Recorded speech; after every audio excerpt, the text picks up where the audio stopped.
So ఇప్పుడే breaking news రావడం జరిగింది. ఎల్ఐసి పాలిసీలు కట్టే ప్రతి ఒక్కరికి కూడా ముఖ్య ప్రకటన అయితే విడుదలైందనమాట. ఎవరైతే ఎల్ఐసి లైఫ్ ఇన్సూరెన్స్ కార్పొరేషన్ ఆఫ్‌లో దీనికి సంబంధించి బీమాలు ఎవరైతే పాలిసీలు కడుతూ ఉంటారో వారికి సంబంధించి అప్డేట్ అనమాట.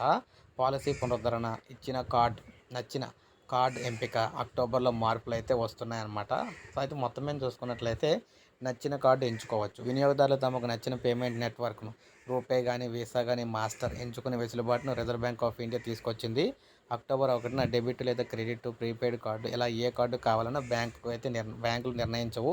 వినియోగదారులకు నచ్చిన కార్డునైతే ఎంచుకునే స్వేచ్ఛ అయితే ఉంటుంది. ఇక ఇండియన్ బ్యాంక్ ఎఫ్‌డి అనమాట. ఇండ్ ఉత్సవ్ 610 ఇండ్ సుప్రీం 300 డేస్ పేర్లతో ఇండియన్ బ్యాంక్ ప్రత్యేక ఫిక్స్డ్ డిపాజిట్ పథకాలను తీసుకొచ్చిన విషయం అందరికీ తెలిసిందే. ఈ పథకం గడువు సెప్టెంబర్ 30తో ముగియాల్సి ఉండగా ఈ గడువును అక్టోబర్ 30 వరకు పొడిగించారు.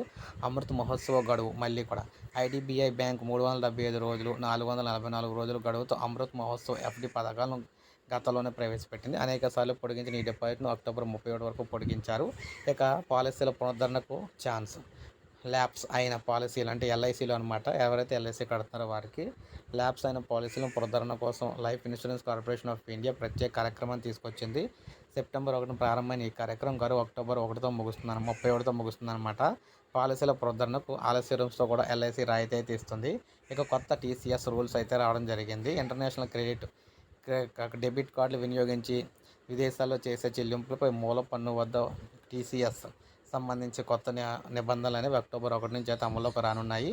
ఏడాదికి 7 లక్షల మించి విదేశాల్లో చేసే ఖర్చులపై ఇక నుంచి 20% వర్తిస్తుందన్నమాట. ఇందులో విద్య, వైద్యం కోసం వెచ్చించే ఖర్చులకు మినహాయింపు అయితే ఉంటుంది.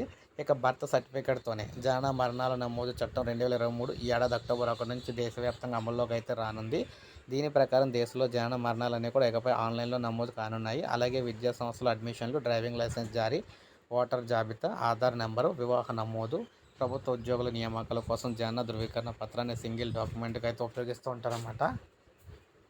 సో ఇది మనకు ప్రజెంట్ లేటెస్ట్ అప్డేట్. ఇప్పుడే మనకు అప్డేట్ అయితే వచ్చింది. ఒక లైక్ చేయండి. సబ్స్క్రైబ్ చేసుకోకపోతే మన ఛానల్ సబ్స్క్రైబ్ చేసుకొని ఫాలో అవుతుండండి.